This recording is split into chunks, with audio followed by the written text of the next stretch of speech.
todo el mundo vestido de miliciano caminando 65 kilómetros y desfalleciendo.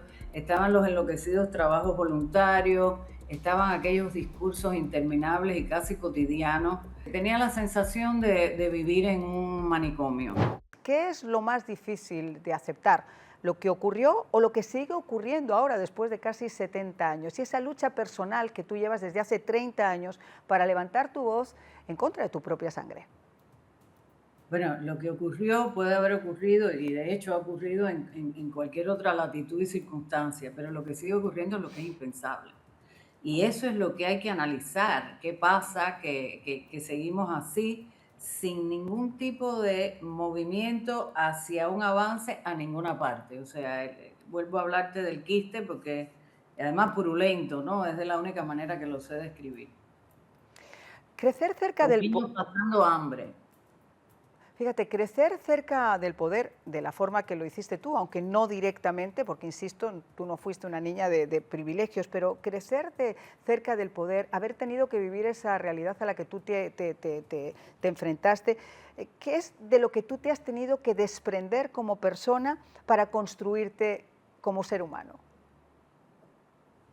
Bueno, yo creo que me he tenido que alejar de mis propios afectos para poder ver las cosas con muchísima claridad. O sea, mi madre, como cualquier otro hijo, pesó muchísimo en mi vida, pero su devoción y absoluta lealtad y fidelidad a Fidel Castro siempre me sorprendieron y nunca lo entendí, ¿ves? Y bueno, lo que tengo es un poco siempre de culpa porque no supe lidiar con ese amor y ese fervor que duró hasta el último momento de su vida. No creo que se lo haya podido perdonar y debía haberlo hecho, ¿ves? Por eso te digo que el perdón es importante y no lo estoy predicando. Hay cosas que no se pueden perdonar, pero en este caso hablo de mi madre. Yo creo Fíjate, que eso ha sido una de las cosas que más me ha hecho sangrar en la vida, esa, ese un poco sacrificar el fervor de ella por tener mi propia independencia emocional, intelectual y humana. háblame un poquito de tu madre. Me dicen que era una mujer bellísima, que era una mujer que entraba en una habitación y realmente iluminaba todo. No fue difícil entonces para Fidel enamorarse de una mujer como tu madre. ¿Tú crees que Fidel se enamoró de tu madre o la usó? Yo creo que el enamorarte y el usar en una personalidad como la de él va de la mano, ¿no? Son personas que piensan que todo el mundo está a su servicio y que todo el mundo tiene que ser su súbdito. Y bueno, parece que mi madre, que también tenía uno de esos rasgos de personalidad, por supuesto, porque siempre hace falta uno para empatar con el otro, pues cayó en esa trampa y sí, él definitivamente prometió cosas a ella que nunca le cumplió, ¿no? Y eso fue su dolor de toda la vida. Y eso me parece de cierto punto incomprensible porque pienso que las cosas emocionales uno las puede solventar. Mejor o peor, pero puede intentarlo. Ella no, ella se aferró ahí a esa emoción de ella. Y tengo que hacerte Me una daba pregunta. mucha lástima a mi madre, la veía como una persona que no está en su razón y que no podía hacer nada por salir de ese, capullo que tenía alrededor, ¿no? Una mujer sin duda con un rostro bellísimo. Pero dime algo porque muchas personas me han preguntado, yo te voy a hacer la pregunta directamente. ¿Y tu padre, el que fue la persona con la que viviste, la persona que te adoptó, la persona que vivía con tu madre, que estaba casada con tu madre cuando tú me estabas contando hace escasos instantes de las visitas nocturnas, etcétera? ¿Por qué, hablando claro, por qué tragó tu papá esa situación? Yo creo que estaba enamorado de mi madre. Ahí lo que pasó fue que mi mamá se puso bueno, se situó en la oposición a Batista y bueno, se involucró en el tema este de la conspiración del 26 de julio, etcétera. Y en realidad en aquella época nadie quería a nadie que hubiese tomado el poder a través de un golpe de Estado, que después curiosamente fue lo que hizo el propio Fidel Castro, ¿no? Entonces, en ese sentido, yo creo que Orlando la apoyó y Orlando estuvo siempre enamorado de ella y Orlando hizo por ella lo que hubiera hecho cualquier caballero, que fue tratar de salvarla de cierta manera, de su propia locura, ¿no? Y él sale y se va con tu hermanita de 10 años, pero obviamente ahí es donde decíamos antes, en tu expediente incluso académico decía traición en la familia, pero además me hace gracia lo del tema de la traición en la familia cuando viene del traidor mayor que ha tenido la historia de Cuba. Así mismo, así mismo. En aquella época todos los niños teníamos que escribir si teníamos parientes que habían abandonado el país. Siempre. ¿Cuál es la mentira más eficaz? Tú que has gritado verdades a los cuatro vientos, ¿cuál es la mentira más eficaz que se ha sostenido en el tiempo? Porque normalmente estos regímenes, y más el de Fidel, se mantienen a base de narrativas, a base de mentiras, pero ¿cuál es esa mentira que se ha sostenido más durante el tiempo para permitir que todavía a día de hoy la gente la esté sufriendo? Bueno, pues un ejemplo muy sencillo, el famoso bloqueo que se confunde con el embargo, etcétera, etcétera. Y siempre digo, un país que ha mantenido una guerra en otro continente durante 14 años difícilmente está bloqueado por los Estados Unidos, ¿no? Más que entrar en las digresiones de que los productos agrícolas que se consumen allá vienen de aquí, todo eso, yo creo que eso es un buen ejemplo. Fíjate, si después de todo lo vivido, ¿qué podría pesar más en tu historia? Lo que dijiste, la forma en la que te enfrentaste en el libro, en entrevistas, etcétera, a ese régimen, o quizá lo que todavía no has contado.